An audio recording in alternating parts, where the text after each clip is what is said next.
Good afternoon, ladies and gentlemen. Full house today. I will go ahead and call the regular meeting of the City Planning Commission to order. Maddie, call the roll, please. Denham. Here. John Jones. Jarvis. Here. Jester. Here. Deborah Jones. Here. Smith. Metters. Logan. Here. Springborn. All right, we're Commissioners John Jones, Smith, and Metters, are they excused? Metters said he wouldn't be able to attend. I did not hear from John Jones or Alan? Alan. Okay. Well, please show Commissioner Jones excused, and we'll find out about the other two. Okay.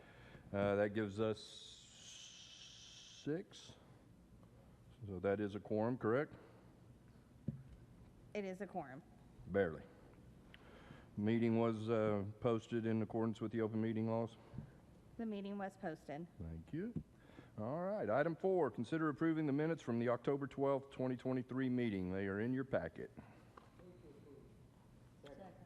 Okay, Neil, was that your motion? Second by Logan. Any discussion? Maddie, call the roll. Jester. Yes. Jarvis. Yes. Springborn. Yes. Logan. Yes. Denham. Yes. Deborah Jones. Yes.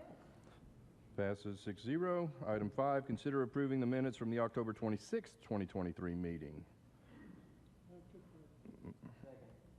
Motion by Jarvis, second by Logan. Any discussion? Maddie, call the roll, please. Denham. Yes. Springborn. Yes. Jarvis. Yes. Logan. Yes. Jester. Yes. Deborah Jones. Yes. Again, 6-0. All right, moving into business. Item 6, discuss and determine if the All-American Car Wash proposed use for the 202 West Gore Boulevard is similar in character to those enumerated in the D6 Urban Renewal Plan, Mixed Use District, and take actions as necessary. Cameron, are you handling this one? Yes, sir. We have a little bit of technical difficulty real quick. I'm getting the slideshow pulled up. If you'll just give me just a second.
Gotta love technology.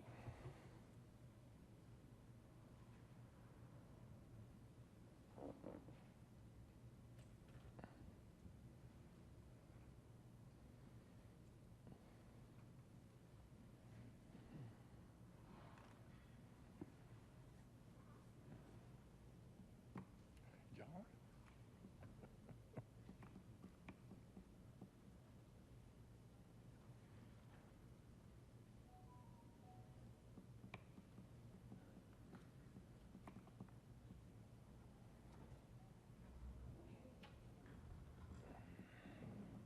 All right. Thank you, Tyler Popozinski. All right. So item number 6 is the Our screens are blank.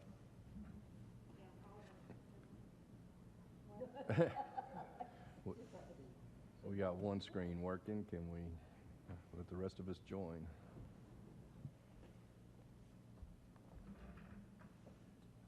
so thought we had it fixed.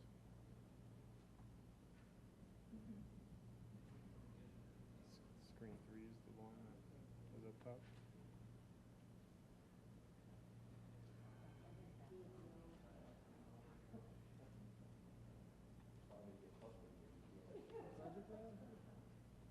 Christy went to go get him.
We just take the stuff off the margins, we'll be good.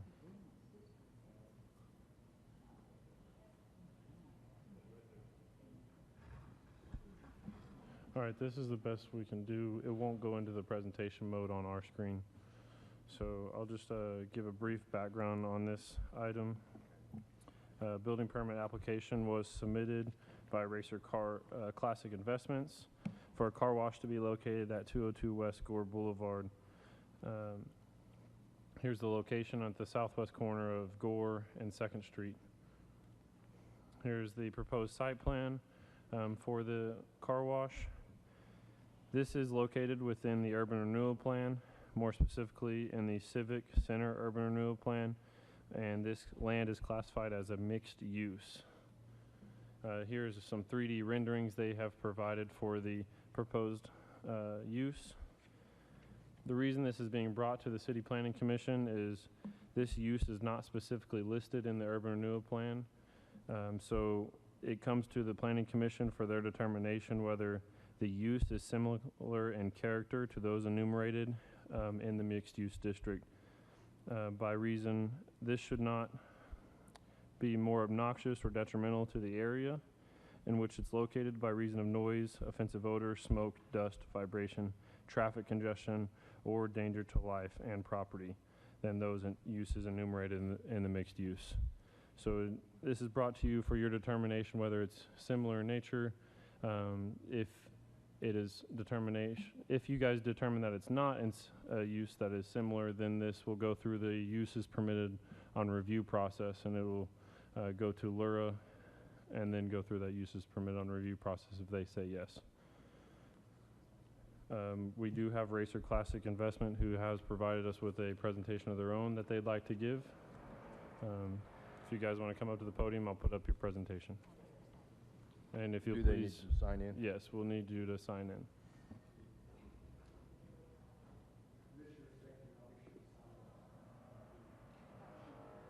You're going to have to hug that microphone too. Is it on? Is it on? I don't think it's on. Is it on now? There you go. All right. I'm not going to say that I'm technologically challenged as well, so if this turns off, I apologize. All right, I'll apologize in advance. My name is Ryan Bigby. I'm an attorney representing All American Car Wash for purposes of this hearing before the Planning and Use Commission. Thank you very much. Thank you first and foremost for your time and opportunity to speak. This marks the 4th time that we've been down here from Lubbock. We appreciate the hospitality. And I wanted to spend just a moment. I've got a presentation. As Cameron indicated, this has been a process that we've attempted to work with the city on, not against the city. And what I mean by that is we started working on this process when we reviewed the city code of ordinances. We issued a letter to the city in June of this year indicating our understanding of what the city code of ordinances said and did not say. And we've kind of worked together to make sure that we're going through the correct process. Okay, and this appears to potentially be one step in that process. I've got a spreadsheet, although it can look a bit like hieroglyphics if we stare too hard. So I'm not going to wind through the details other than say I'm here today to make this presentation. I want to make this presentation on behalf of All American Car Wash. I've got some of the owners here, and I want to talk about some of the owners who are not here today, if that's okay. Our ownership of All American spans 3 or 4 decades in terms of car wash experience. So normally when we think about car wash ownership, one of the typical things is fly by night, make a quick buck, set up a single entity to try and put a car wash in. That's not who we are, that's not what we do, candidly. And what I mean by that is some of these owners have been in the car wash industry for again, many decades, and we have continued to operate good standing businesses. One of the owners is Brad Ralston. Brad Ralston is the CEO, president, and chairman of the board of Truno Retail Technology Solutions. Truno Retail Technology Solutions is a national point-of-sale software and hardware service company. So if you look at companies like Whole Foods, Sprouts, Kroger, things like that, when you swipe your card, he's providing the technology, the software, and the data. His company provides those technologies for you to be able to swipe your card and get credit benefits and all the fancy things that I don't understand. He is the president and CEO of that company, and that is what he does. He's been in that industry through Cash Register Services and Truno Retail Technology Solutions since the, I think, late 90s, and has continued to operate in that capacity. Again, that business is national in scope. Keith McNeese, who is not pictured, he told me his picture was only going to hurt this presentation, so he asked not to be pictured. Keith is a large-scale commercial real estate developer. If you go and look up Keith McNeese, today he's a part of over 53 different companies, okay? He is a large-scale commercial real estate developer. That's who he is. That is what he does for a living. He's part of site plan acquisition, reviewing, and trying to get the right locations for the businesses in which he owns. He's been a part of over 100 real estate developments, commercial real estate developments. So he is a large-scale commercial real estate developer. I did forget to mention, Mr. Ralston is a developer as well. He's currently in the process of developing a $10 million plus golf course in Lubbock. I don't have enough money to become a member, but he is developing the first high-end luxury golf course and resort location in Lubbock, Texas, working with national golf course designers in North Carolina to bring that to fruition. We then have Mr. Dusty Womble, who doesn't like to espouse what he's done for at least Lubbock, Texas, and the state of Texas, so I guess I'll do it for him. Mr. Womble started auspiciously enough as an entrepreneur. He developed a software company called Encode, which just wrote software for agencies and for businesses. That company merged with two other companies and became a company called Truno Technology, or excuse me, not Truno, Tyler Technologies. Tyler Technologies then became a publicly traded company where he served as the chairman of the board and still currently sits on the board of that publicly traded company. That's a $22 billion company. They are active in governmental agencies throughout the United States. If you file documents, like I do, file legal documents every day, I file through a Tyler Technology software, whether I'm in Houston or Oklahoma or New Mexico. The software that we use to file documents is through Tyler Technologies. So he started Encode, merged with Tyler, became the chairman of the board, still serves on the board, as does his brother. It's notable his philanthropic benefits, and I'll say this, although don't stone me, I'm a Red Raider, so I have to mention these philanthropic benefits. He's given over $30 million in the last 2 years to Texas Tech University of his own personal money. So that is not Tyler Technology money, that's his own personal wealth. He has donated over $30 million since 2021. So again, to reiterate, we are not a fly-by-night group. We are not a fly-by-night company. We are not people here to make a quick buck.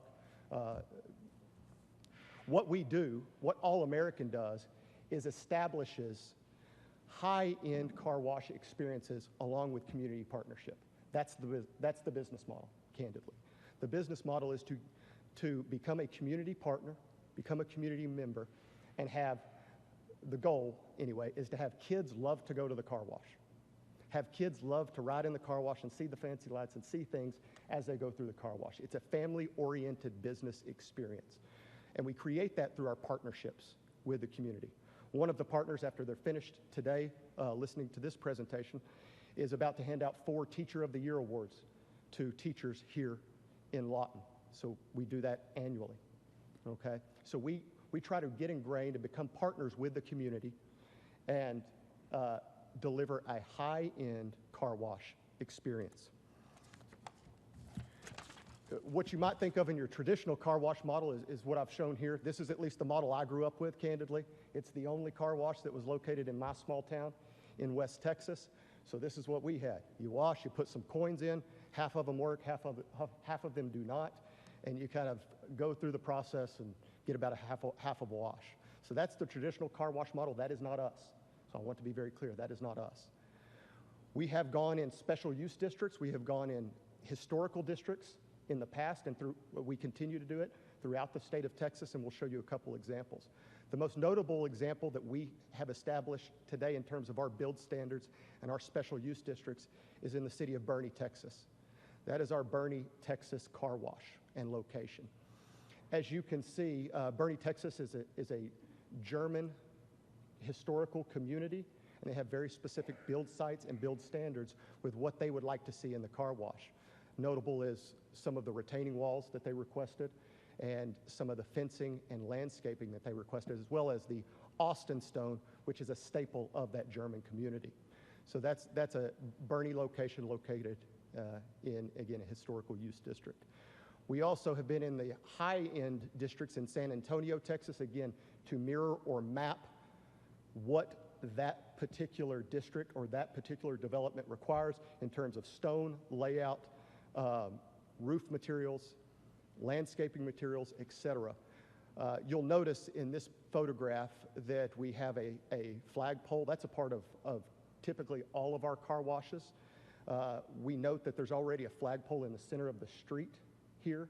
Part of our process would ask at our expense to be able to revitalize that area and re-landscape that area. on our dime, not on the city's dime. That's not our property. So we would ask to re-landscape that and maybe put some nice landscaping and make that a nice, attractive feature. Not that it isn't right now. I know it is.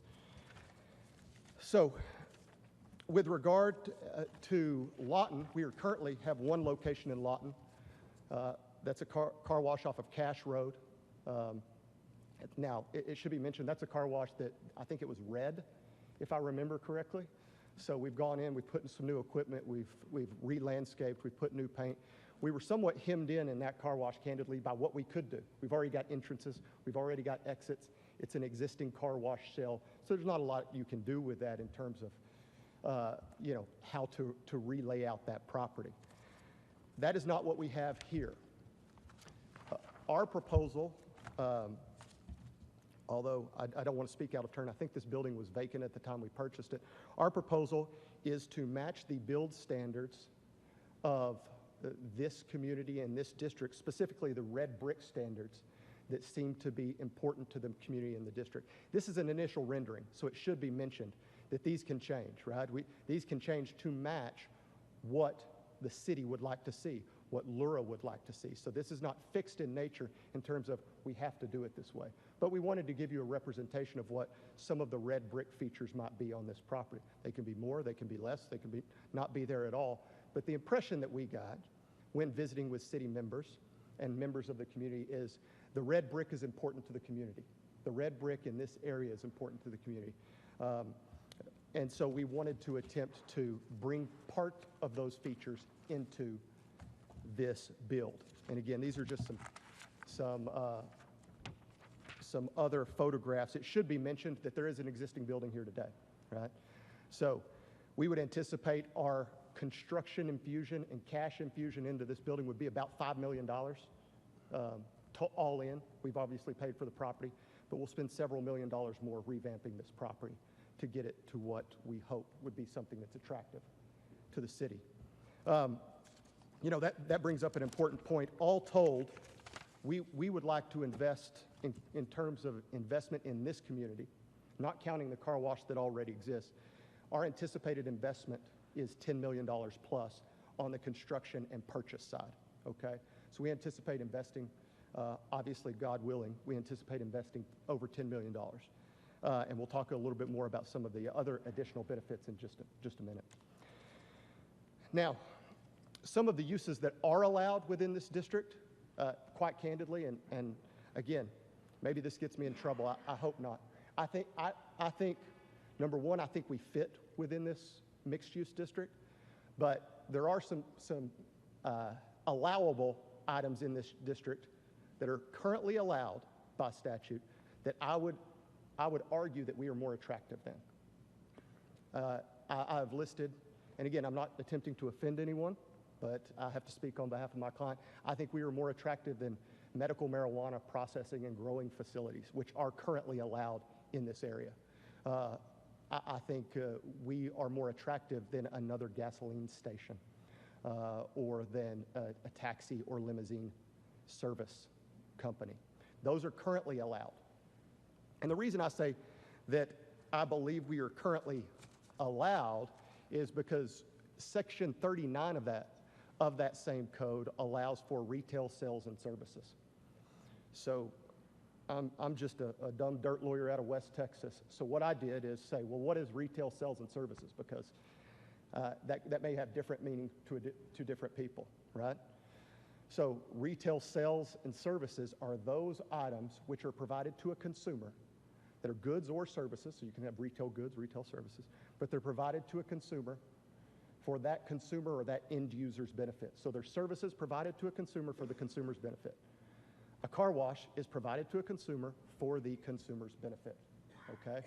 So I believe we fit within the requirements already. I only bring that up because I think it's important to note. We're here because this is the process we've been told to go through, and we want to be sure we do. But we believe we fit squarely within a retail sales and services business.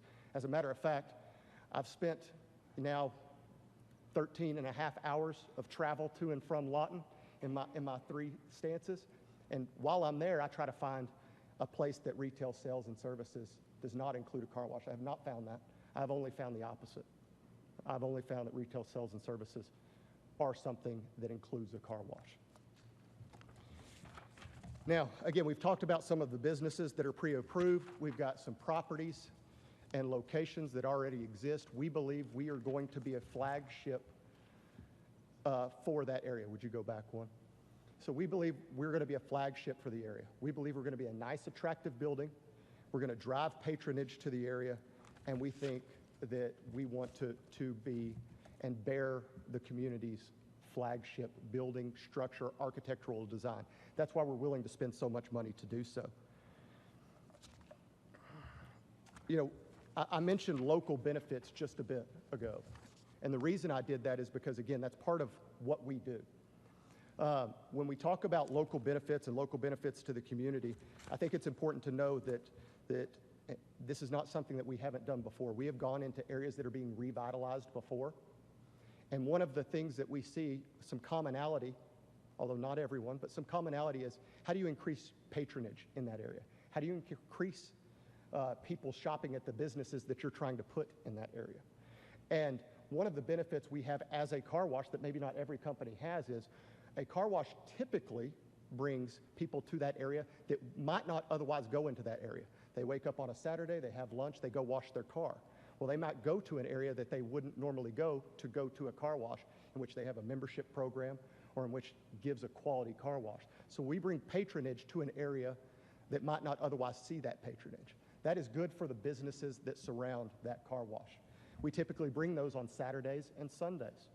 Again, we bring members to the community that might not otherwise be there in that area. So we believe we're a benefit to local businesses because we're bringing new people to an area that might not get there on a Saturday or Sunday, but they've decided to wash their car, and they'll have patronage for the businesses that surround them. In terms of economic impact, I spoke about that, about investing over $10 million or hoping to invest over $10 million into this community. That's not the only thing we do. So we also typically pay taxes per location of $60,000 to $75,000 annually, roughly. Don't quote me on that, but that's kind of the rough math. So $60,000 to $75,000. My understanding when I read the pie chart that Comanche County Appraisal District put together is 77% of that goes to public schools. I think that's a good thing. I think we can all agree. My kids are public school kids, so I always think putting more money in public schools is a good thing. We also employ, per location, 12 to 15 full-time employees. So in terms of job creation, we create 12 to 15 full-time jobs per location that we build, okay? I believe that's important. Again, I believe that's a benefit to the community. We also put 5 to 8 part-time jobs. Of that, we also provide health insurance to those employees, and we pay not only the employer side of that health insurance, but we pay 75% of the employee's cost for the health insurance as well. So we're bringing jobs to the community. We're paying for health insurance for the employees to have those jobs. And we're trying to establish, you know, if we've got 3 car washes, we've got 45 jobs that we've created, full-time jobs for this community. Not to mention the 15 to 24 part-time jobs. Now again, local support is something we're very proud of and that we stand behind. And I think it's important to note, as I did on this slide, that we've stood behind local support of this community before we ever had a car wash here. We started donating to the city of Lawton before we ever had designs for a car wash here. We had car washes in Wichita Falls. We wanted to be a good neighbor to the city of Lawton, okay? So in 2020, before we had a car wash, we started donating to the community of Lawton. So we believe in you. We believe in community partnership. We continued that through 2021 and 2022. And if you'll bear with me, and I hate to do this, but I'm going to go through a laundry list because I think it's vitally important. This is my client's opportunity to speak, so I think it's vitally important. In 2020, we were a golf sponsor to Classic Chevrolet Golf Tournament. We donated to the Comanche Memorial Hospital in 2020. Again, we did not have a car wash in 2020. We donated to the Knights of Columbus. 2021, we've got donations not only to those, but also to Goodwill, to Great Plains Tech Center, to the Veterans Motorcycle Club, and to Lawton Public Schools. That's all in 2021. We put a car wash in 2022, so we became a member 2 years we're donating. We became a member in 2022. And you can see how we increased our donations. We've got donations to the U.S. Military Veterans Motorcycle Club, the Lawton Force Soccer Fundraiser, the Retired and Senior Volunteer Program, Firefighters Association, many golf classics, the Lawton Rangers Rodeo, the Lawton Public School Foundation, Lawton Speedway, Military Appreciation Day as an event sponsor, the Oklahoma Blood Institute. We do a free car wash for donations to try and drive blood donations to your community. So we make sure that they get free car washes if they go donate blood. So we've attempted to do a sponsorship, if you will, to try and drive blood donations inside this community. Cameron University, we just secured a deal to be a 3-year partner to Cameron University, and to be the official car wash sponsor of Cameron University. And then, like we've done in San Antonio, we have created a program whereby first responders get 25% off of their car washes as they're going through. So why do we do that? What we have found is that the more involved we are to the community, the better for the community and the better for us, candidly. So we want to be a part of the community, not just a company that makes the business and makes money off of the community. And that's our goal with this car wash, with the car wash we currently have, and hopefully with the next one. Again, I'm sure I've worn out my welcome, so I appreciate everybody listening to me today. You know, I'm not familiar with the City of Lawton's True North culture statement, but it was brought to me. And I think a line is important. We will build a culture that lets the world know that Lawton is business friendly and business progressive. We're telling the City of Lawton we were invested in the City of Lawton before we ever came here. We want to continue to be a business partner. We want to continue to be a member that donates to all programs, to the public schools, to the military, to the firefighters, to the first responders. We want to be a benefit to your community. All we're asking is the chance to be open for business in this location. Again, our design will be what you want it to be. We will bring patrons to this area. And finally, I know I provided a letter, and I hope you'll bear with me. This was a letter prepared by Dr. Tommy Simon. I do not know Mr. Simon very well. I talked to him, but don't know him very well. He owns the property that there's a brewery located on in this same district. And the reason I provided that letter, Mr. Simon, first of all, apologizes that he couldn't be here today. He's a doctor. He had patients. Told us he was not able to reschedule, but he was kind enough to give us this letter. His family currently uses our other location that's open. He thinks this will help the 2nd Street corridor that has been trying to develop. So he believes it will help him and help his property. He believes the tax revenue is a benefit.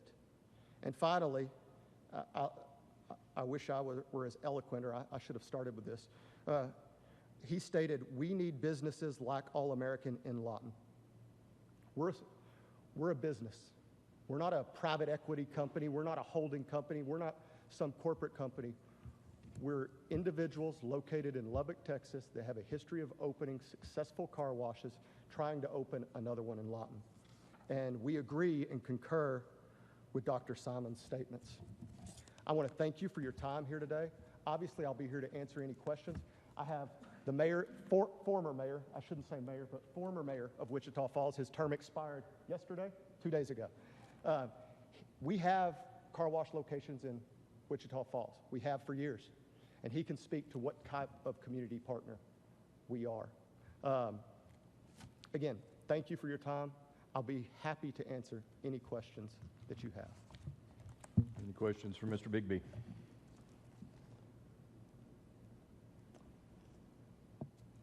Thank you, sir. Good presentation. Thank you. I'm going to continue to write, if that's okay, Yeah, my address down. definitely. So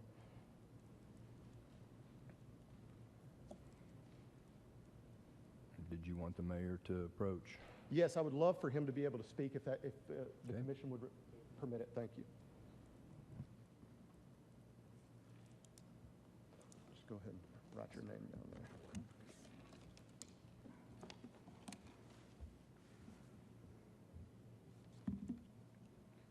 I'm going to do like he did. I'm going to sign in after. My name is Stephen Santiano. Like he mentioned, I'm 2 days removed from being a 7-year mayor of Wichita Falls, Texas, your neighbors to the south. You might be asking, what is the mayor of Wichita Falls doing in Lawton? And the first thing I did was go to Ted's and got myself a fine meal. It's usually my first destination when I get here. But I want to speak on behalf of All American Car Wash and what they meant to Wichita Falls and what they did for our community. You know, a lot of times I've sat in your position, and I do appreciate you giving me the time to speak in front of the commission, but I've sat in your position and sat on that side of the dais for a lot of years, and I've heard many approaches to what a business or entity might bring to a community. I have a special perspective because I was the mayor of Wichita Falls, but I've also been a member of Wichita Falls, lived in Wichita Falls my whole life, and have seen from the inception of All American Car Wash in the early 90s into what they've done today. As a matter of fact, into opening their 4th location, no less than probably about a month ago, opening their 4th location in Wichita Falls, really near Shepherd Air Force Base, allow them to serve our men and women up there. Great location. We welcome growth in Wichita Falls in the sense of somebody like All American Car Wash because they've been such good community partners. And I say that, you know, a lot of times people talk about being community partners, and we can look at the slides and we can see how much money they've given. But sometimes people feel the need to do that so they can have that slide. Mr. Ayers that owned All American Car Wash by himself for years and years didn't feel that he was ever forced to do that, but he felt that he wanted to do that, wanted to give back, and he and his wife Julie did that for years and years and years. I think they've, once Racer has picked up, I think they picked up that culture, that culture of giving, making sure that they continue to give back, continue that legacy, what Mr. Ayers has done for so many years. We always talk about reinvestment. A lot of people will talk about reinvestment in the community, but also there is the reinvestment back into their own facilities, okay? So a lot of times we get a business owner who's been here 20 or 30 years, and those facilities have been run down. I think the proof is in the pudding. In Wichita Falls, Mr. Ayers has reinvested millions upon millions of dollars, not to just his equipment to make the experience better, but the outside facade as well, to make sure that he doesn't have a derelict structure in Wichita Falls or a structure that is not appealing to the eye. And you can see that evident right here in Lawton. As we went by there, I haven't been to this car wash in a while, and I looked by there and I was like, this thing used to be kind of a faded red. And he's like, yes. One of the first things they did was repaint this one, you know, to make sure that they keep that outside facade up to a certain standard. Another thing that you don't see a lot from when I was sitting on that side of the desk is people that are willing to conform. Most people were fighting conformity, and I used to hate that as a mayor. I hated people coming in here, and you would tell them, this is a certain set of standards that we want in Wichita Falls, or like you say, here's a certain set of standards that we want in Lawton, Oklahoma. And among people, they want to fight you. But we don't want to do that. We don't want to put the red brick up. We don't want to show homage to a heritage. You know, they don't want to do these things. We have a huge revitalization push in Wichita Falls in our downtown area. It started about 8 years ago, coincidentally, by the time I started my political career.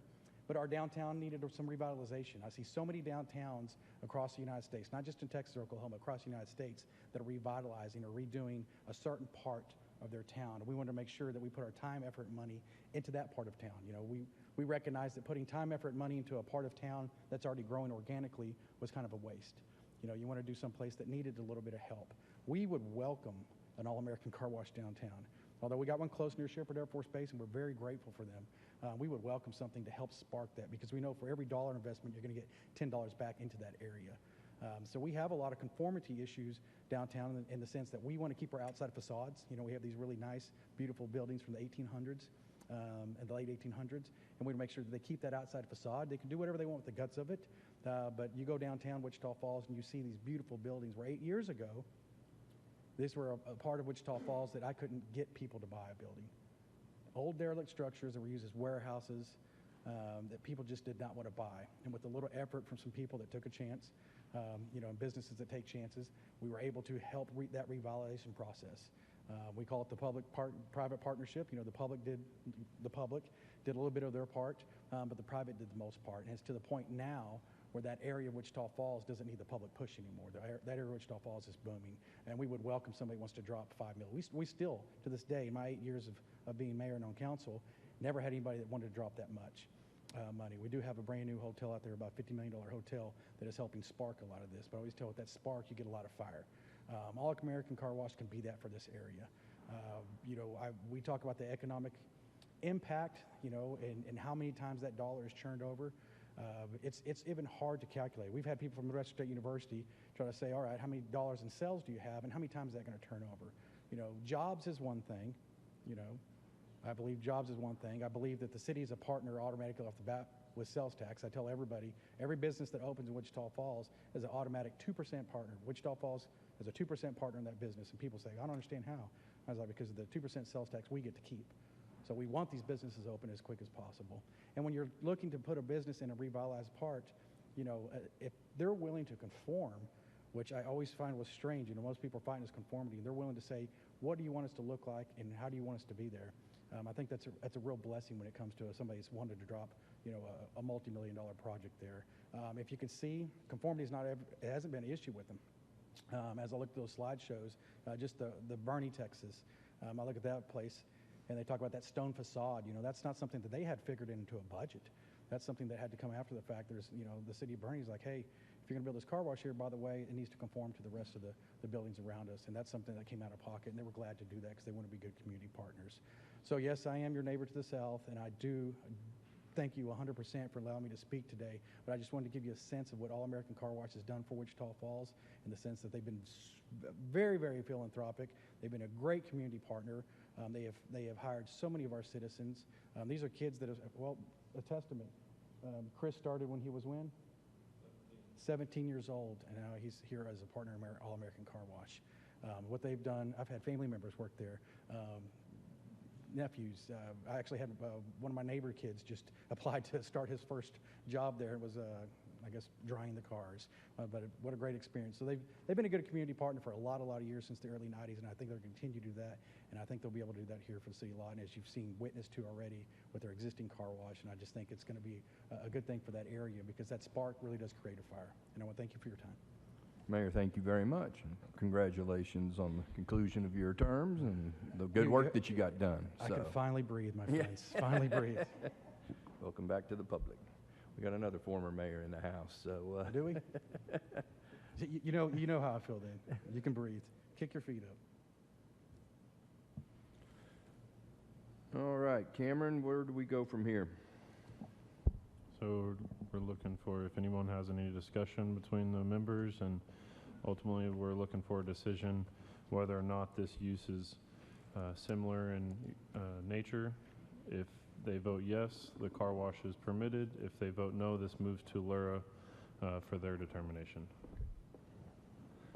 All right, now this isn't an official public hearing, but since we did have a presentation, if there is anybody else, I guess, that would like to speak, is that okay, or? You ask them questions, or you're asking them to possibly present, that's fine. So if anybody else would like to come up and discuss part of this project, come on. Back-to-back former mayors, here we go. I'm not sure you guys are ready to hear from two different former mayors, but I'm not here in that capacity. I'm here, excuse me, the capacity as the vice chair of Lura. This item has come before Lura twice, and Lura has not agreed to it. And it has absolutely nothing to do with the quality of the company. We think they're a great company. The whole issue is the location. The location where they want to put this is in one of the main entrances to the city of Lawton. And for the last 20 years, we have been trying to redo the downtown area along 2nd Street. And I think some of you know that part of the downtown urban renewal idea was to have not only businesses, but to have residences above those businesses. And we just don't feel as Lura that this meets, one, the requirements of the Lawton Urban Renewal Plan, nor is it appropriate to have a car wash on one of the main entrances to Lawton's downtown area, where we're just seeing all the new development going on. We have a Vista here, and that's why we have turned it down twice. It has nothing to do with the quality of the company. We'd love to see them here in some other location. So the issue is the location, and we do not think it conforms to the Lawton Urban Renewal Plan. Thank you very much. John, we all know you, but can we at least get you to sign in for the Sure. minutes and all that stuff? John Purcell. Oh, should have told you who I was. I just want to clarify one thing. The items that were brought to them, one was for this use. It was determined that we kind of went out of order. That's why this was brought to us, and we're redoing that. They started with a building permit. That kind of starts the process.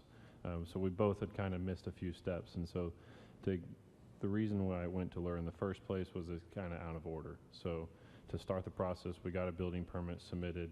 That is then why it is brought to CPC. If CPC says no, it will go back to Lura for the official determination.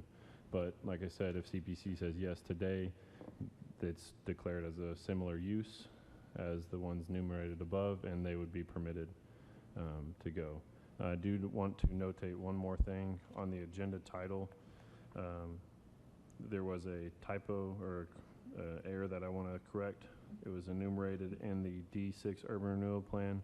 As I stated, this is located in the Civic Center Urban Renewal Plan, so I just wanted to notate that correction for all the members for clarity. So noted. It's one of my questions. Sorry, one more thing. The second time I went to Lura was not for the use of this. We took a bylaw change to add an appeal process for Lura. That's why we brought to them the second time, but it wasn't specifically for the car wash.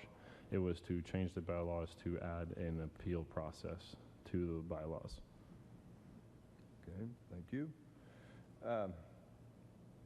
One of the areas they highlighted in their presentation of an approved use was gasoline sales.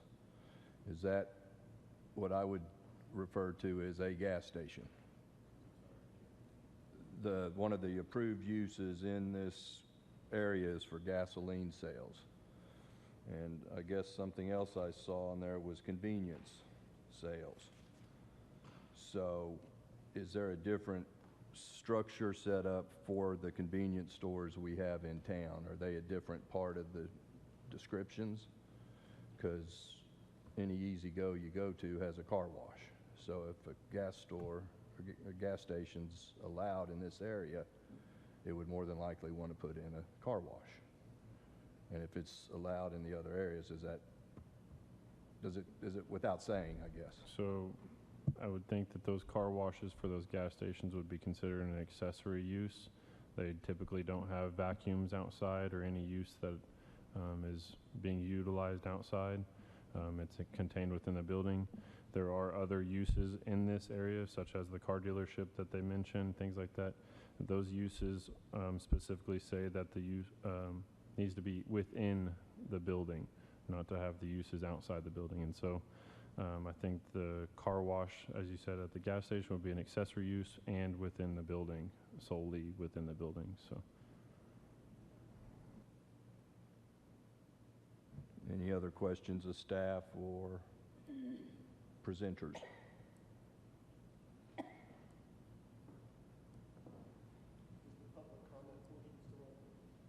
Well, we never really had a public comment, but if you want to come on up, that's fine.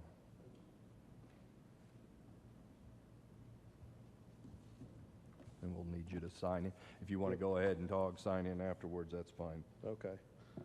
Good afternoon, members of the Planning Commission. My name is Steve Coleman. My address is 7704 Northwest Stonegate Place in Lawton, Oklahoma. It's on the west side of town. I also own a building at 612 Southwest D Avenue, which is downtown. I've lived here for 20 years, going on 20 years.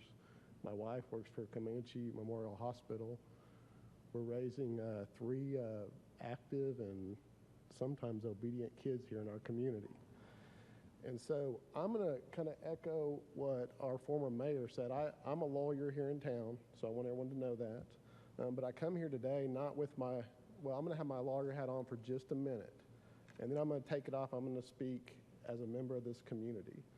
The first thing I would say is that I appreciate Cameron kind of clarifying what's the history here. I've been kind of involved in this since June, and this process first went to Lura. I think we all put our heads together, worked together, and said, here's the process that this should have followed, and that's why we've submitted a permit, which you all have, and now we're in front of this commission.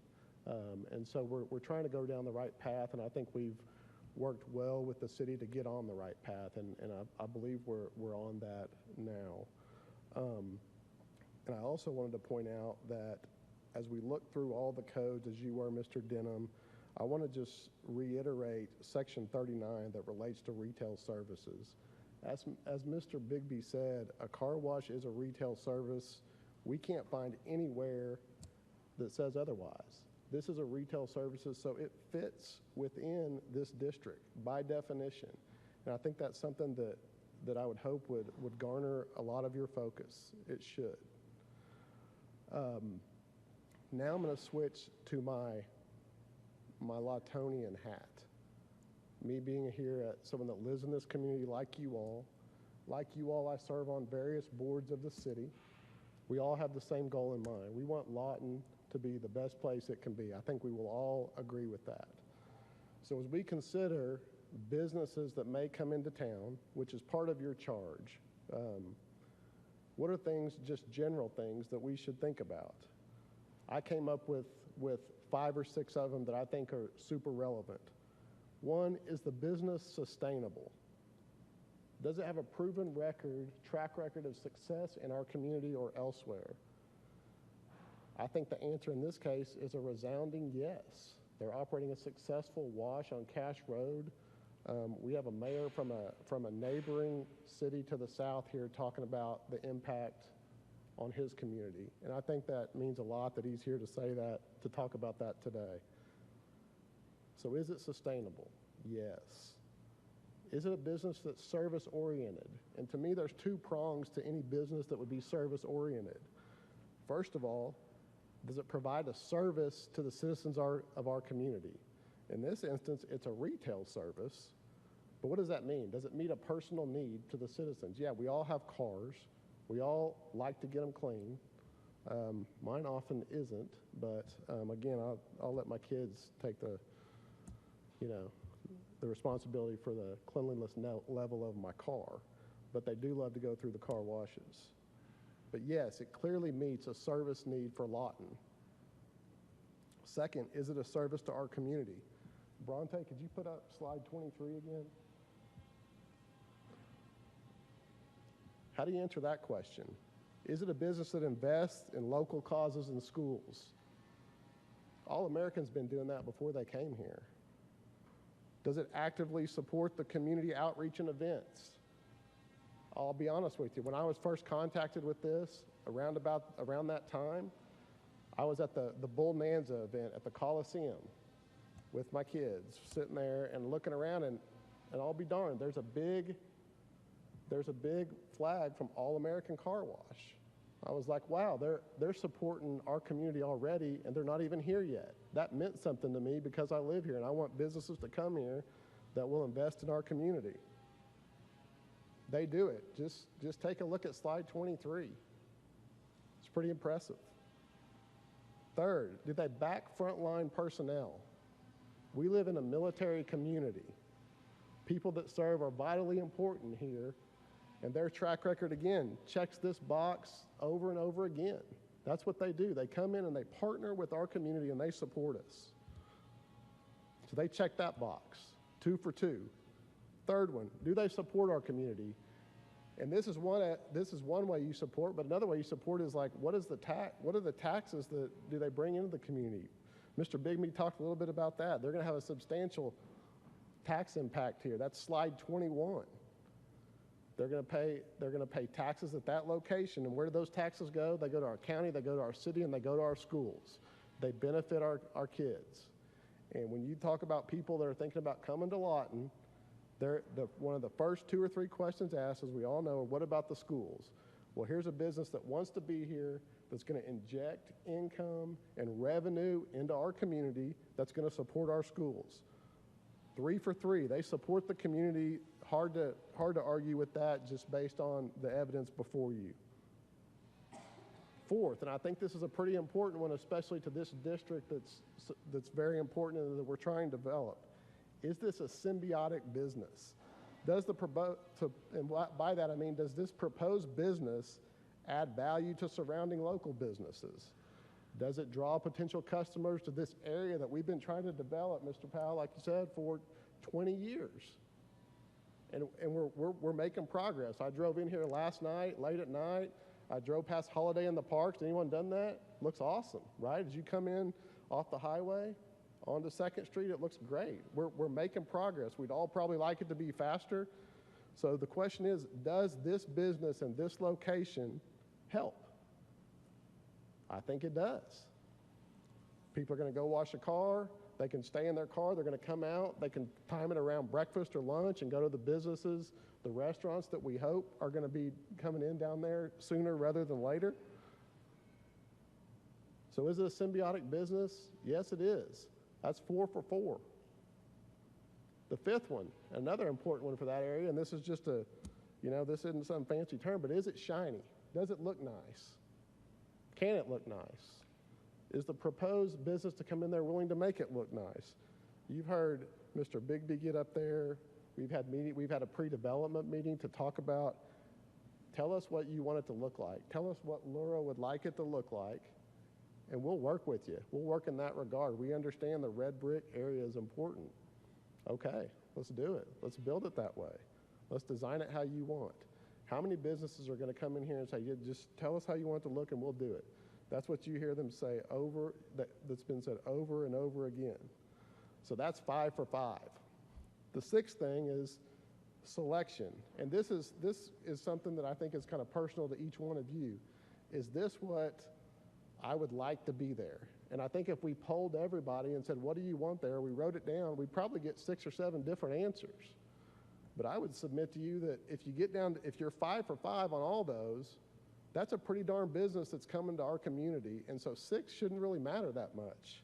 If it's not what I want, we got 5, we're 5 for 5 on those things for a good business to come to Lawton. And that's something that, as a person that lives here and a person that's like, watch 2nd Street start to come alive and hopefully keep going, this is something that can only help. And I hope you'll approve it today. Thank you. Thank you, Mr. Coleman.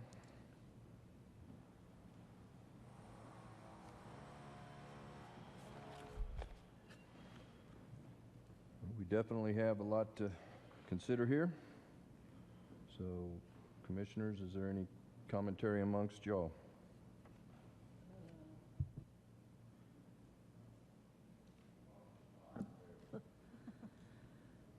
You got me on yet? Thank you.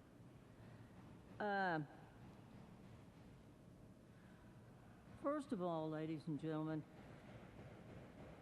my reading of the code and my reading of these urban renewal plans is that at some point you have to have determinations by either trusts, commissions, boards as to what the intent of the plan is and what the intent of the zoning code is. It's certainly it's a subjective view at that point, and I'm speaking only for myself. So I do think we have authority to make this determination. This business, it's a fine business. I would recommend it probably any other arterial in town other than 2nd Street. They're solid. They're going to stay here. They do architectural standards. They're so far above other car washes. It's hard to give them enough compliments. But I've reviewed all the permitted uses in the plan and in the zoning overlay, and I don't find a lot of compatibility with those stated uses. I think we have to go back to the concept of the plan that came about in 2005 when the city decided to spend millions of dollars to acquire property, to put in infrastructure, to build sidewalks, to build landscaping, to set architectural standards, because we were looking for a certain type of new downtown concept. We were pursuing Vista and high-tech industries. And those industries often employ young people who like to walk to work, who like to ride their bike to work. We're not anticipating heavy manufacturing or anything like that. We were looking at maybe some prototypes or something. So this whole intent of the plan and the zoning code was to attract a new open mall retail concept, to attract shoppers to go to those malls or restaurants, and they would get out of their car and they would walk to these various uses. And that's why the city really did a fine job of developing a pedestrian network, ornamental lighting, things that would attract people to that area that was different from a closed mall, because retail's moved out of closed malls.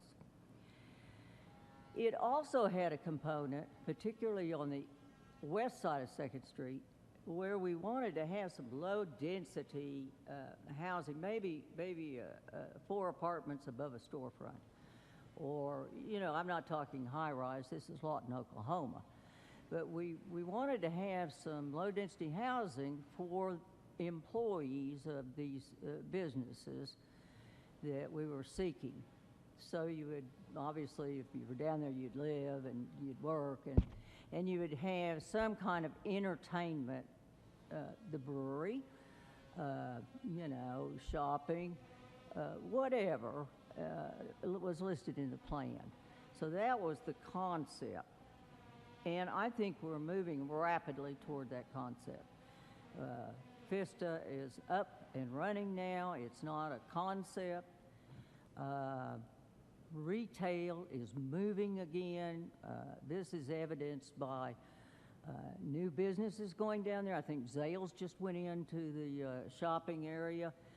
And so we've got a hotel with a convention center. We've got some retail shopping. We've now got more restaurants. So to me, the plan is working. And this area was not designed for everybody. I've looked at the potential of 2nd Street with regard to, you know, old planners always look at traffic flows and how high the traffic can go. 2nd Street was designed to be terminal in its end. It was not designed like Cash Road or Lee Boulevard or Gore Boulevard to be a high-capacity arterial, you know, where thousands of cars go every day. It terminates at the mall. Even the highway department would never classify it an arterial because that decision was made in 1968 when they decided to have the mall. I do think there's concern on my part about the intersection location on Gore, and I don't have anything to quantify it. I'm not a traffic engineer, so I'm not going to allege that I know more on that than I do. But I have a concern about it, and I always have a concern about drive openings where you have a quick turnover, and you're trying to merge into intersections that certainly Gore Boulevard, because it's divided, has high traffic. At certain times of the day, even the governing body has looked at how to change the 2nd Street eastbound and westbound to help the flow. There's so many lights. You know, we have a public safety building. We deal with an interchange to the interstate. It has its problems, and I'm thankful that they have those problems and I don't. But we've already evidenced some problems with it. And I do think that this car wash is needed. I love them. I use them all the time. And I think if we could if we could find a site on an arterial close to Fort Sill, I think you'd make a lot of money. But I'm not comfortable with this site for those reasons. I'm not comfortable saying it is compatible. And for those reasons, I would recommend that we not find this compatible and that it's not in compliance with the urban renewal plan, and it's not in compliance with the mixed-use overlay. And I have some concerns it will be detrimental to the area and the sales of additional land. That was a motion. Yes. Is there a second? Neil, you have something, discussion or second? Oh, I'm sorry. There we go. I was getting a flashing green light. I guess that meant go ahead. I don't necessarily agree with all that was said. I look at 2nd Street, and I see a horrible-looking, nasty old lot at the north end of 2nd Street. I see some businesses down there that obviously need to be redone. There's a couple of businesses down there that are pretty good-looking, but most of what's down on 2nd Street is what I would call second-class businesses. I don't know if this would work or not. Maybe people are smarter than I am on this, but if we put something like the car wash in, All-American Car Wash, which is an attractive, well-designed, architecturally good building, if it might influence other businesses to rebuild or come in and put in some good-looking businesses in there and build up 2nd Street. I also think that coming into Lawton, 2nd Street is the entrance to Lawton. Gore is only used to go to Walmart and a couple of stores up that way, and the main thing with 2nd Street is to go down to the general shopping area. I don't really have a problem with them there, and it's something that's unusual for Lawton to have right there, but I think it's something that's going to provide a lot of benefit to the community, if nothing else, good money, and hopefully act as a means for getting other businesses to shape up and put in some decent looking architecture and so on. So I would vote yes on it, is how I would vote, for those few reasons. Thank you, Neil. Well, we do have a motion for denial. So the next step is there a second?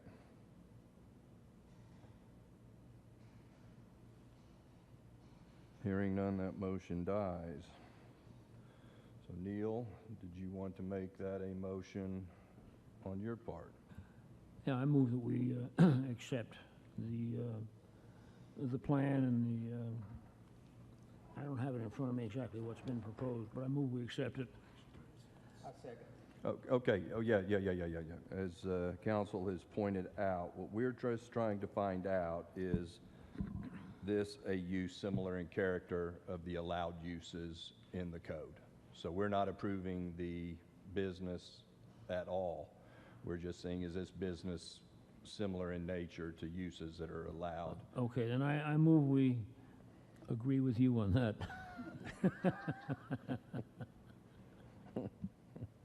So the motion is... Agree with what you said, I'm sorry. Is that this use is similar in character to allowed uses within the code.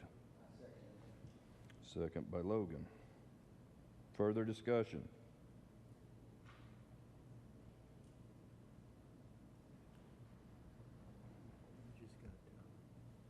We just got a note from Tim. Tim said not to take any action on this item because the title is wrong. Which, Cameron talked to me about that, and Well, we corrected it, so, but since it's not in the, since it's on the agenda, it is wrong, but to me, as far as notice goes, the real notice is the All-American Car Wash, 202 West 4 Boulevard. right. I don't know that anybody cares where E6 or, but that's coming from the city attorney, not me. Okay. What, can we take a short recess and I'll go down and talk to him real quick? Well, you're council, can we? Can we just take a Brief recess. break to talk about that technical aspect of the notice Okay. with the city attorney? I'll go ahead and talk to him. All right, ladies and gentlemen, we've been contacted by the city attorney, who is thinking we should hold this item due to the title on the posted agenda being incorrect. If you would allow us a quick recess, we'll temporarily suspend this, and then we'll be able to go get a clarification from legal and get this resolved where we're not having to do it again. So I ask your patience. Would you like me to stop the recorder?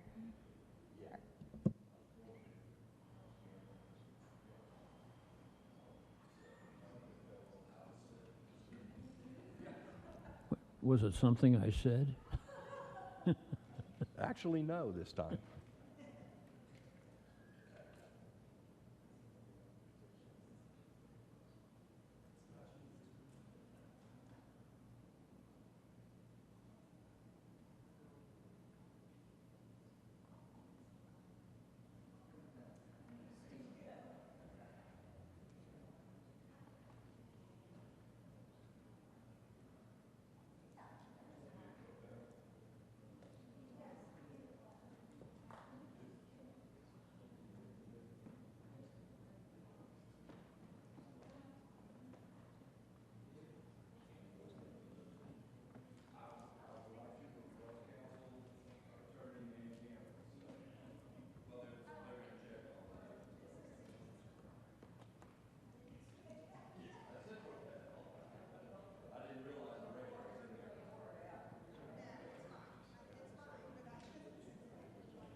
All right, ladies and gentlemen, we have been instructed by the city attorney, which is not Mr. Gibson here, but that due to the title being wrong and being posted as a D6 urban renewal plan, that we are to take no action today.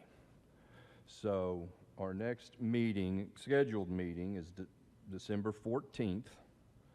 It's, as we're discussing here, we can't even table this because then it would be tabling the same incorrect agenda item. So we will have to create a new agenda item, post it, and the other option is we could consider a special meeting on December 7th, the week earlier, if that's more efficient to the parties involved.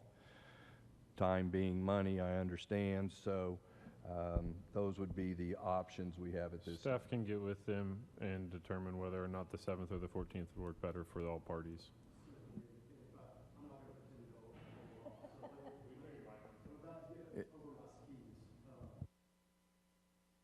There we go. I think I'm on now.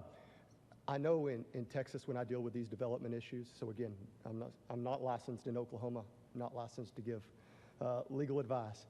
I know in those instances we're able to make floor amendments that correct clerical errors. Is that something that can be done now? Because I know we are able to make floor amendments to correct. That was discussed and the answer was given to us no. Okay, Sorry. thank you.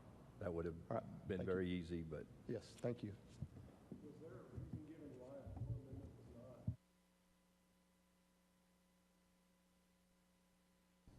And so this was a decision by our city attorney, our acting city attorney, Tim Wilson.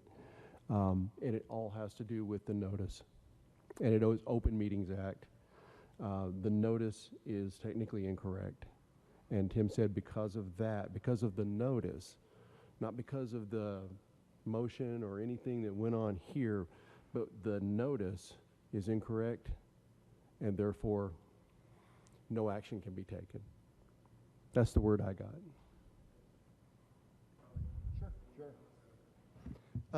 So I guess if that were the case, weren't we advised of that earlier? Wasn't that the issue Cameron brought up earlier? he did mention it, but Yeah. unfortunately, it has nothing to do with us here. It's the Certainly. No, people who absolutely. read the agenda, whether they had chose to come or not, Certainly. what the difference between D6 and Civic Center to the masses is, trivial, but the bottom line is it's legal, and therefore we have to abide by Thank you very council's recommendation. Just to clarify,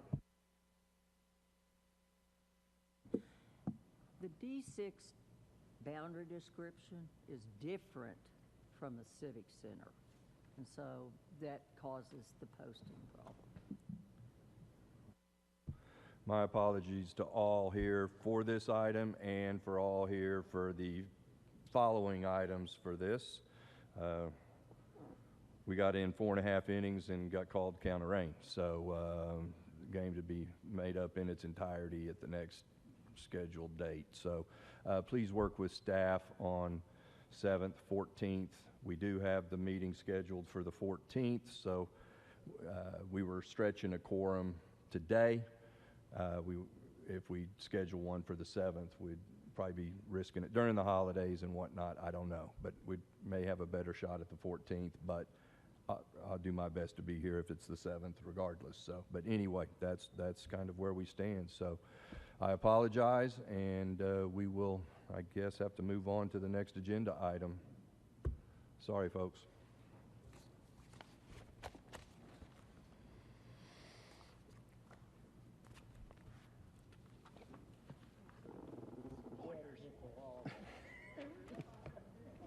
There are too many attorneys in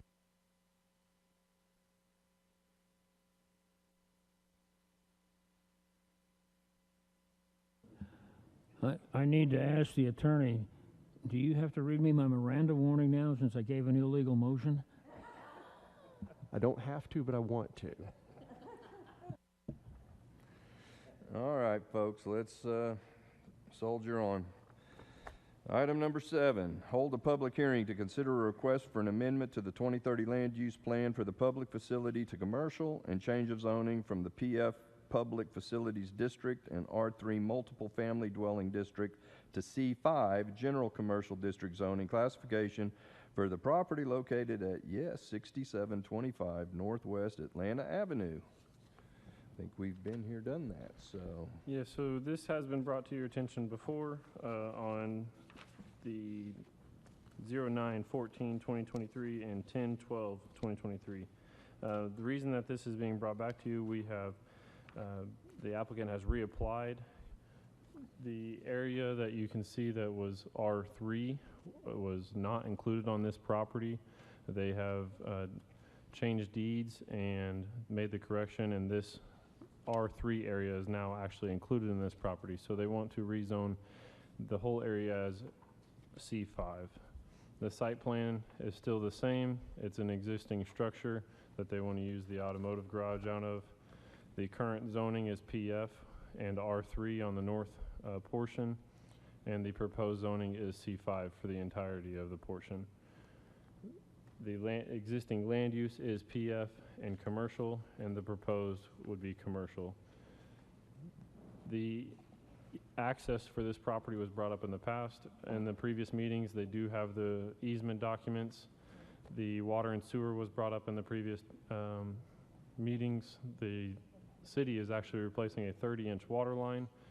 The red circle is the closest fire hydrant that is actually going to be relocated.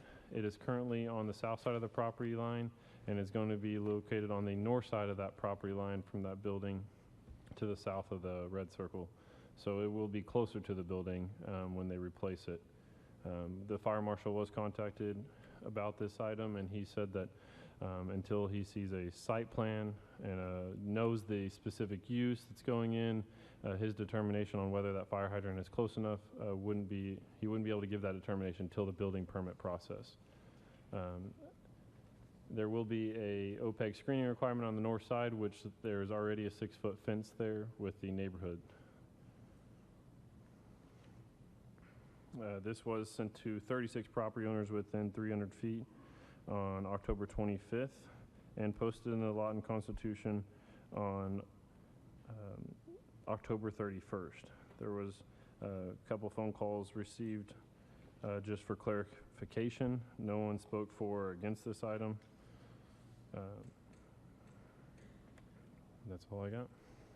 In reading the notes of the prior meetings, I know DJ had concerns about the cost of the line and what tapping into it. Were those issues clarified and resolved? I wasn't at that meeting, so. We actually have the applicant here if you have any specific questions for the applicant. Well, we can do that when I guess, declare the public hearing open, I guess. Yeah.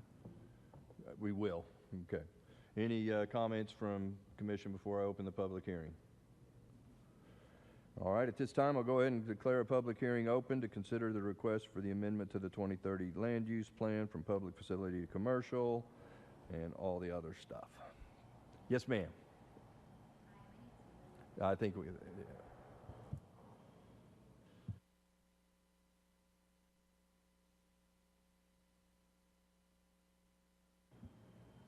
Hello? Okay. Okay, my name is Melissa Bussey. I am the representative for my landlord on this piece of property. We acquired this property back in June of 2023, and in the process, I went ahead and did the right thing. We figured out what the zoning was, and as we applied, we realized that any type of use that was going to go into this place would have to be other than a public facility. This was what Southwestern Bell for, I think, 43 years, and it's been vacant over 5 years. It's been a sitting piece of property. We've maintained it, we cut it, kept it clean. So I'm here to ask for you commissioners to let us use it as a C5 zoning.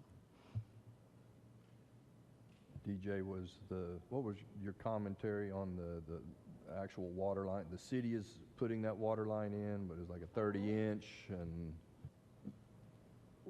I wondered if the owner the owner was aware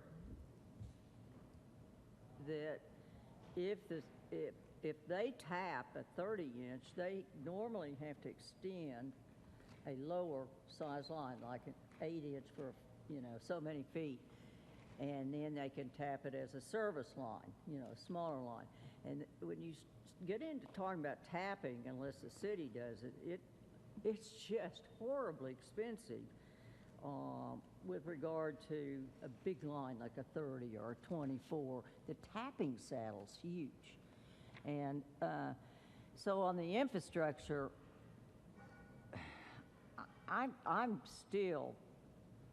just not settled with all these private entries, and we haven't determined this and we haven't determined that. But my biggest problem is C5 directly adjacent to R1. I mean, C5, anything can go in it. And you don't know what you need in traffic and driveways and the cost. And now, if it's a lower zone, like, can we have the zoning map back up? Look down here, we got C1. This is Cash Road at the bottom. We don't get to C5 until you get in the area of Walgreens and Audio Tech. Help me here, Cameron. I can't remember. some of this. Isn't the property due west C5? Yes. Due west. Yes. But I understand, but that's fronting a public road. This is like landlocked. This is not a public road. So they have to get some kind of private easement, I assume. Yes. We have given access to the city of Lawton to And put the, what I'm saying is, if you put C5 on this, and it's something high demand, and you don't have driveways, and you don't have a hard surface road that'll accommodate a pumper truck, then we've got some problems here. And an example of this would be what happened off of 67th when we put in that the post office and McDonald's on the corner, and we had a private road that wound through there. And they were going to maintain it and all this. Well, things change. And then all the council was mad about it. I think didn't they condemn or something, or declared a nuisance, and they made them redo it or something? I'm just pointing out what could. I'm not saying their use is fine for C5, but I'm not comfortable putting it adjacent to Hunter Hills. If you're going to do something, I'd rather see C1, but that's just my personal opinion. I think, and it's because of my background, I think these things need to stand on their own. Regardless what their neighbor does, they have access to a street, they have access to a water main, they have access to a fire hydrant, those standard things. And then if the owner sells, they have the right to not worry about this. I mean, it's a freestanding parcel for any use in C5. Now, the city has agreed to put in that 30-inch water line. They can do this tie-in. Well, since it's a non-existent line at this time, they can be... There is an existing line there that has taps. They're replacing that line with a 30-inch line and replacing all the taps that already have taps. Yes. Okay. All right. Well, that's what I caught from the prior meeting and the concerns. The road, that's another issue, obviously. So, okay. That answered my question. Any other questions for Ms. Bussey? Thank you for coming. thank you. Anybody else would like to speak for or against this proposal, please approach the microphone. Seeing no one, I'll go ahead and close the public hearing. Members of the commission, I'm looking for a motion.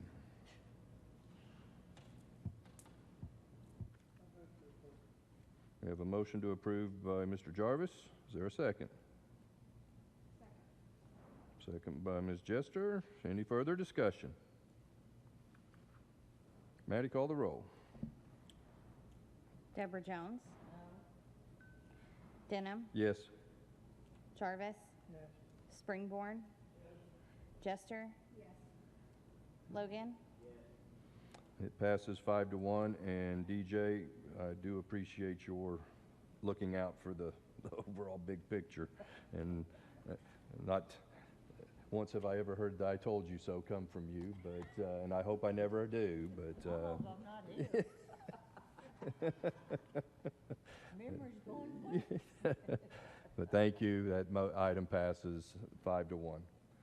Item 8, hold a public hearing to consider a request for a change of zoning from the C1 Local Commercial District to C5 General Commercial District zoning classification for property located at 1421 Northwest 67th Street.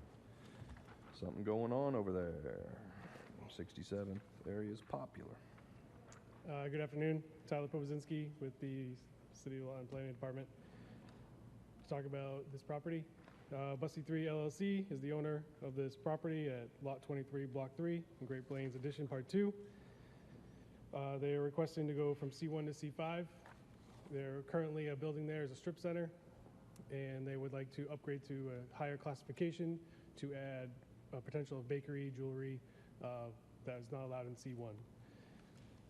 This is the site plan. They're also proposing to add on a drive-through into their property. It'd be a binding site plan.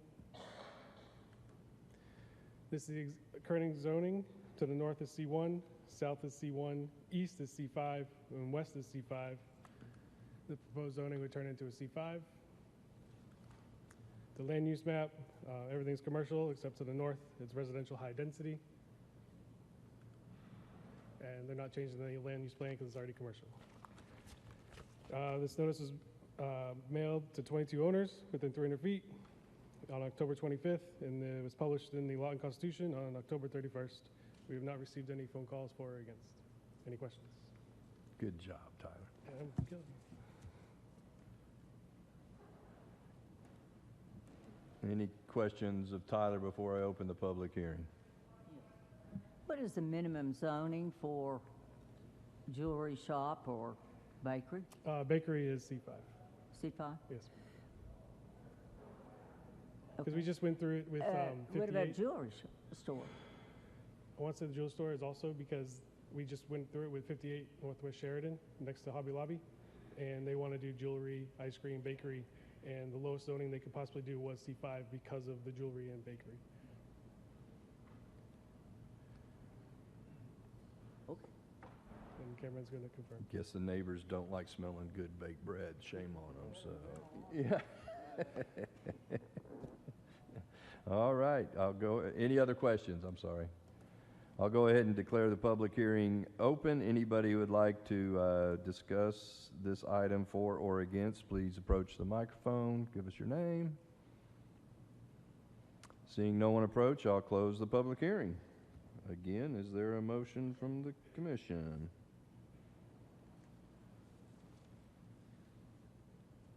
I guess we miss Alan when he's not here. And Darren. I move that we recommend to the city council,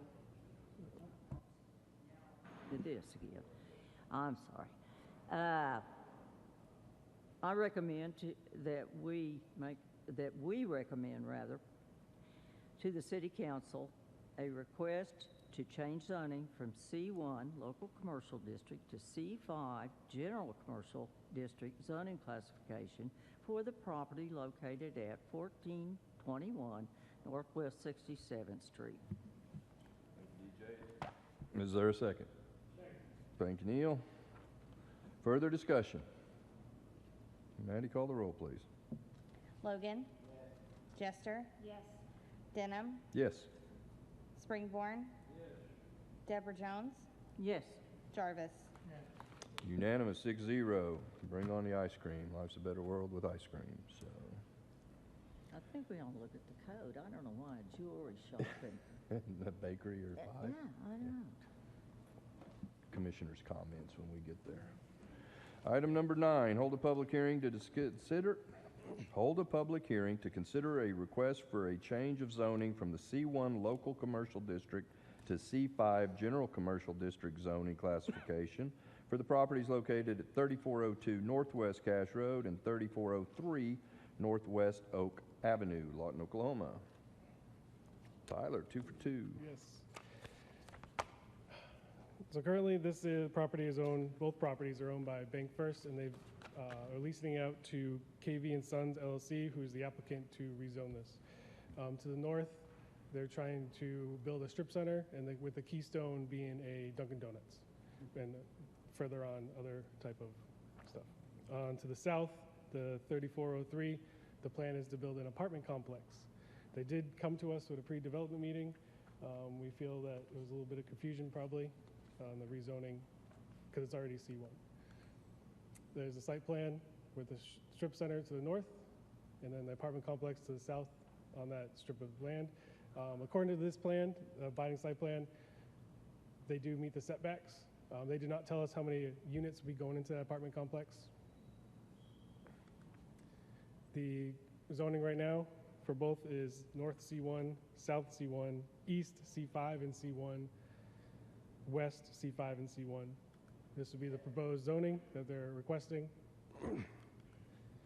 The land use map doesn't need to change. It's already commercial, with commercial to the north, south, east, and west.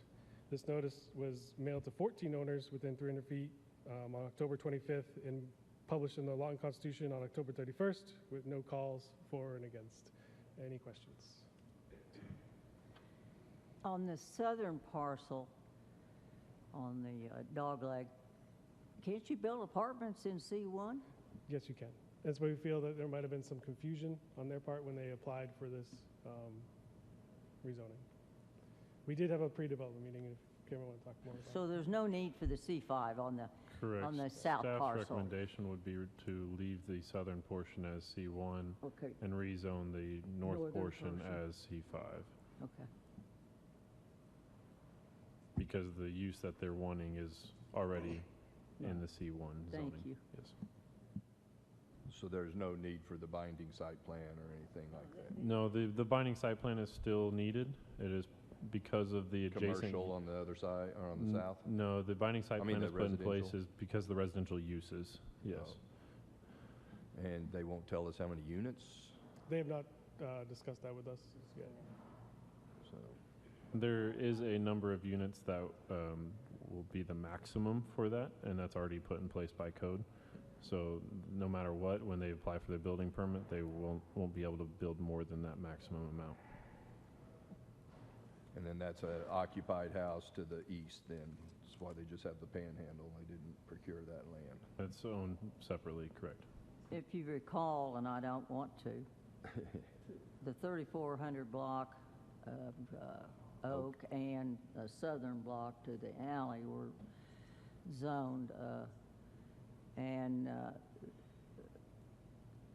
so to my knowledge, most of the owners moved out, and they kept the property, thinking it might convert to commercial.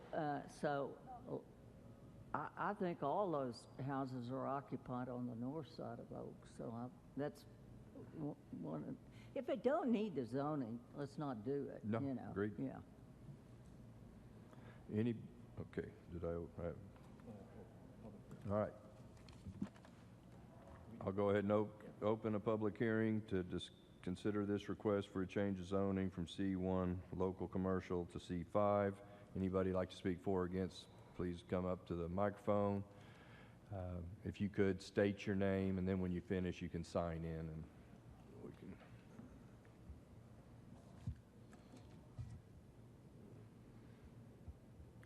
Tyler, is the mic still on? Thank you.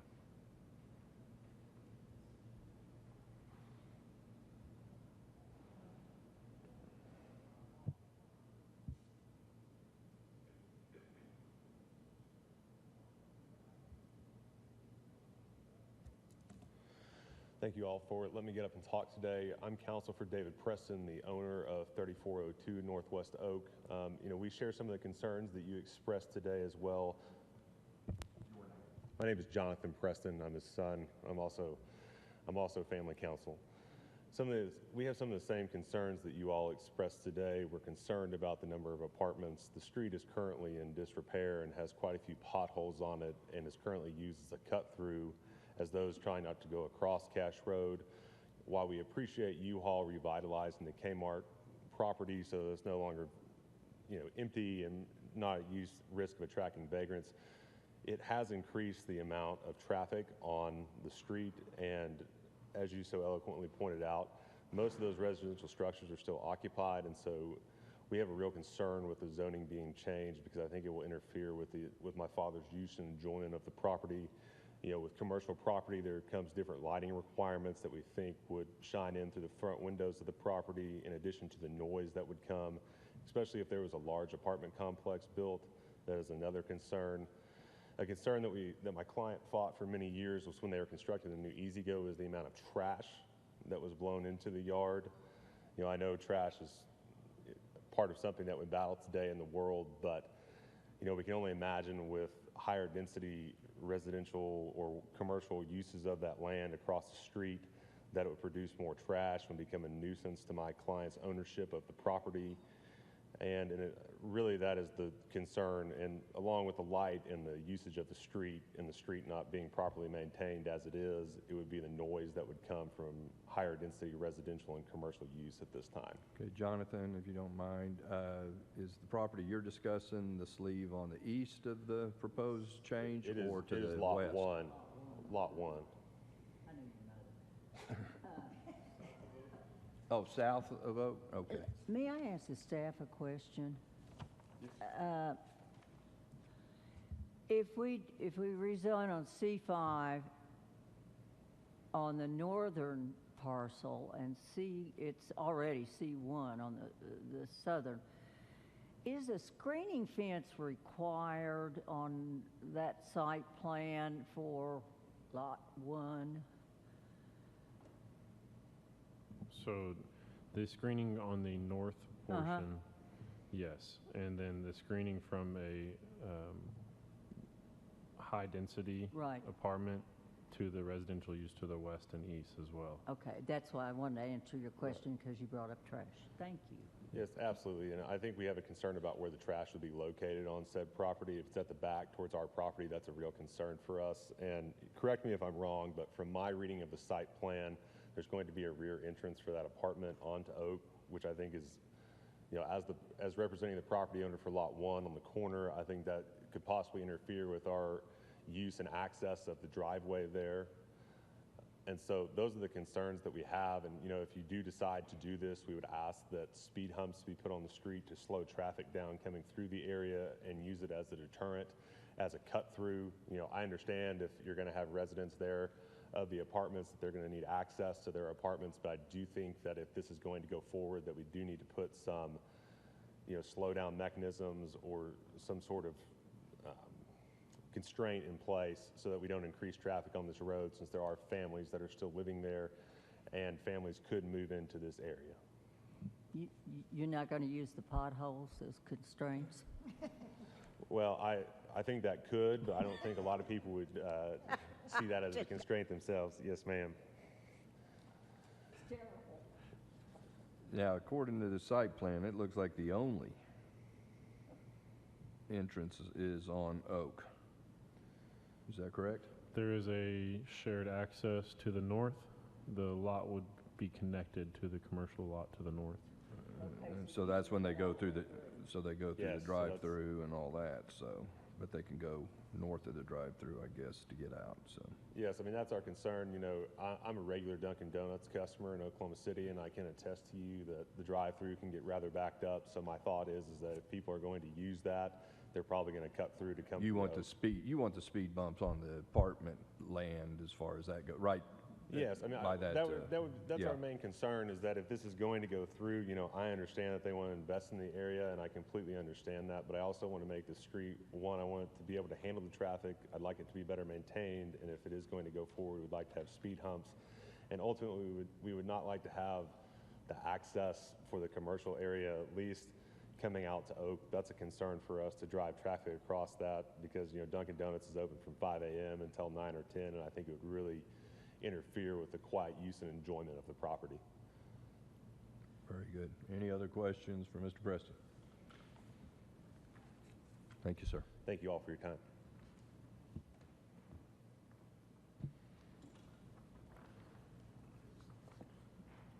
Are those something that we can put as conditions on the binding site plan as far as the speed bumps, or even not even allowing that access? No, you guys can make whatever recommendation you would like to the council.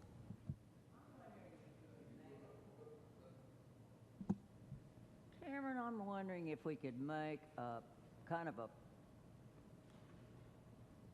what I call a half pork shop, where you you can get out one lane and the other lane you can get in, which limits Oak. I don't know what I don't know what distance we need. If you understand what I'm saying, you put a. You want a concrete pork chop at the entrance of Oak? Well, for the apartment? I don't know if I have enough room.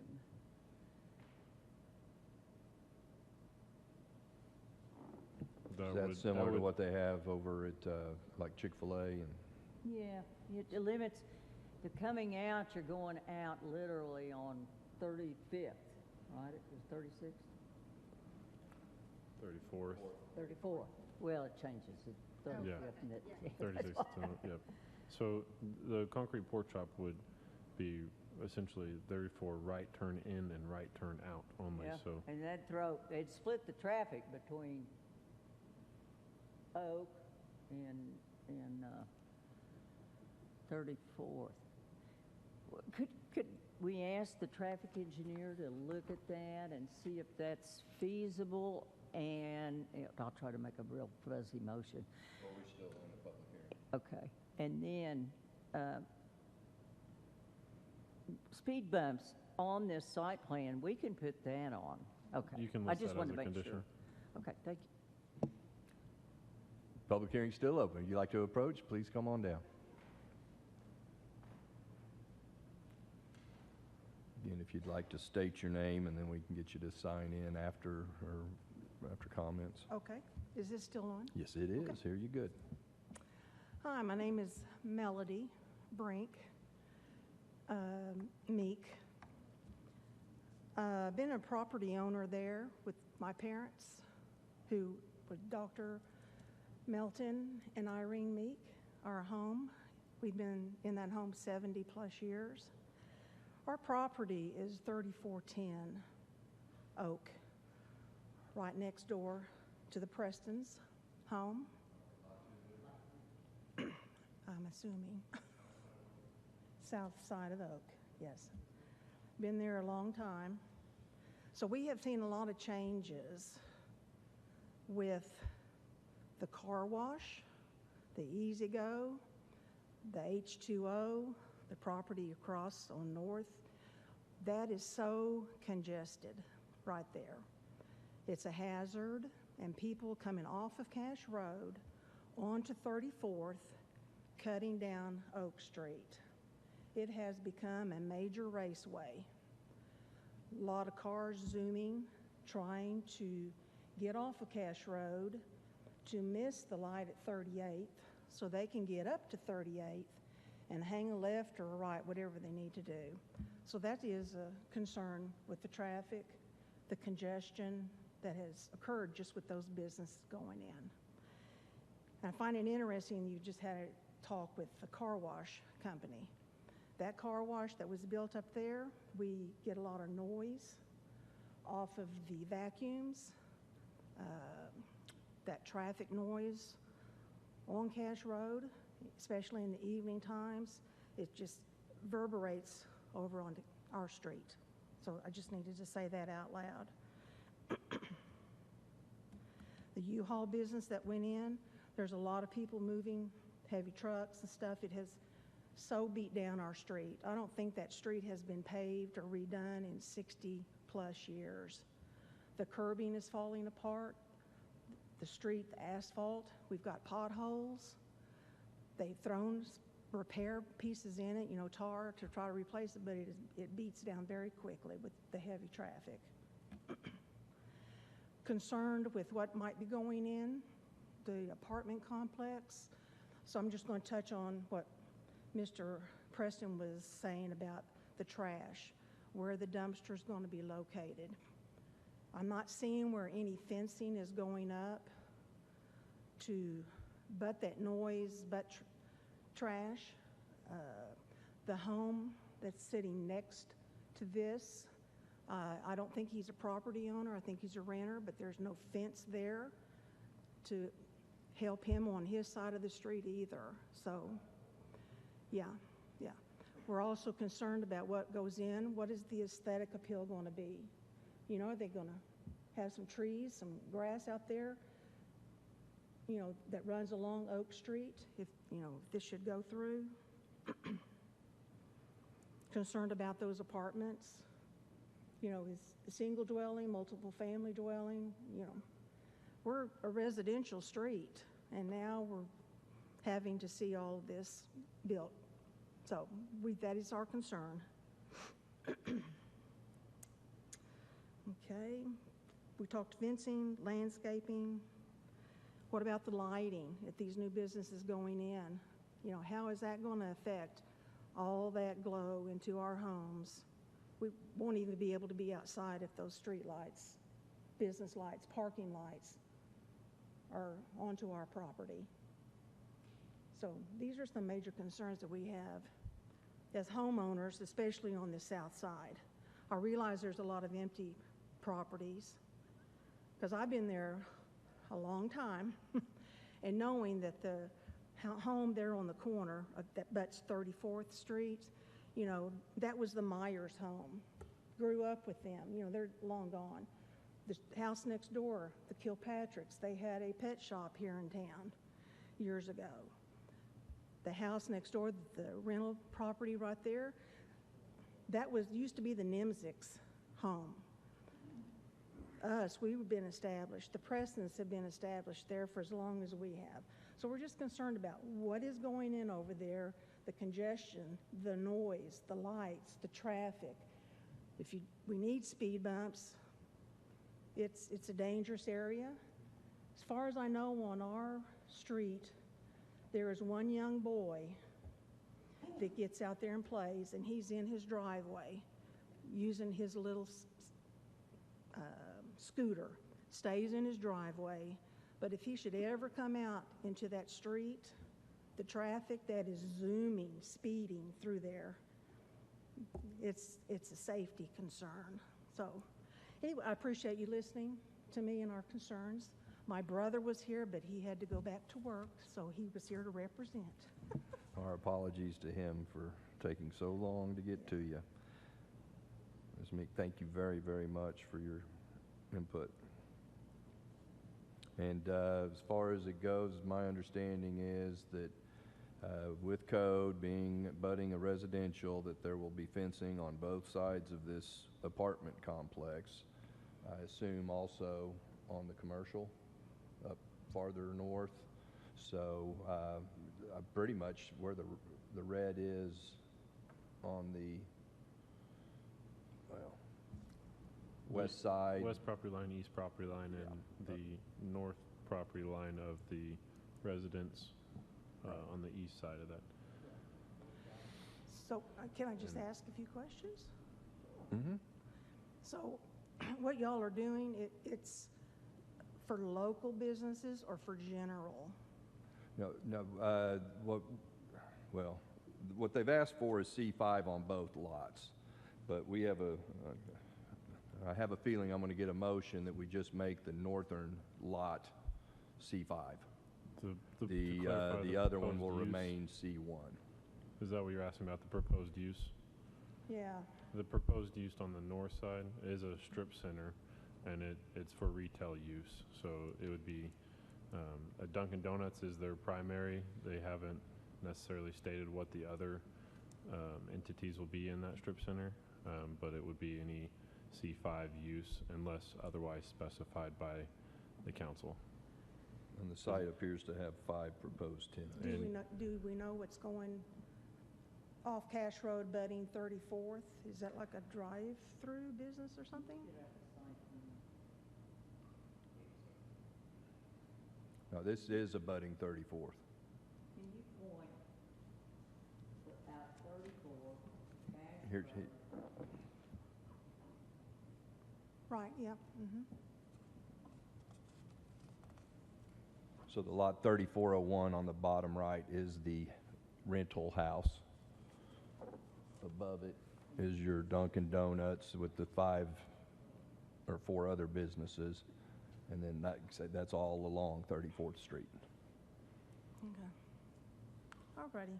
So we'll have to see, and also, based on this footprint, there's going to be limited space, it looks like, for them to do landscaping, but they do have landscaping